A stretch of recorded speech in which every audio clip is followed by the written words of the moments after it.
Mga kababayan ko, naririto ako muli upang tuparin ang ating katungkulan at magbigay ng ulat sa inyo tungkol sa estado ng ating bansa at sa mga ginagawa ng inyong pamahalaan. 1 taon na ang nakalipas mula noong huli akong tumayo rito upang ilantad ang katiwalian na nadiskubre namin sa mga flood control project. Gaya ng aking ipinangako sa inyo, nagsagawa tayo ng malawakan at malalimang investigasyon na walang pagkikiling kahit kanino man. Masusi nating sinuri at sinundan kung saan tayo itinuro ng ebidensya. Lahat ng kailangan gawin ay ginawa natin upang matuntun ang punot dulo. Mayroon ng mga unang nakasuhan at nakulong, mga kontratista, matataas na opisyal, pati na mga mambabatas. At dumating na tayo sa punto na ayon sa Ombudsman ay malapit na ang paghain ng patong-patong na kaso laban sa dating speaker. Masakit man sa akin ito, ngunit kailangan nating gawin ang tama. Hindi ako pangulo ng aking pamilya. Hindi ako pangulo ng aking kaibigan.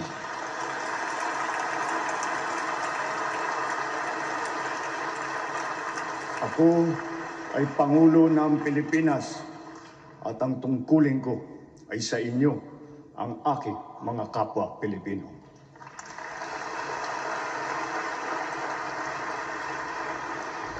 Kaakibat ng mga naisampang mga kaso, tiniyak ng inyong pamahalaan na mababawi mula sa mga nagsabwatan ang nakuha nilang pera ng taong bayan.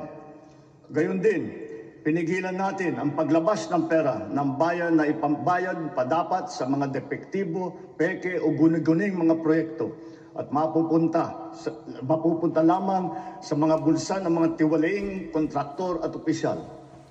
Halos 25 bilyong piso ang halaga ng nabawi, frozen at napreserbang mga pera at ari-arian ng mga akusado.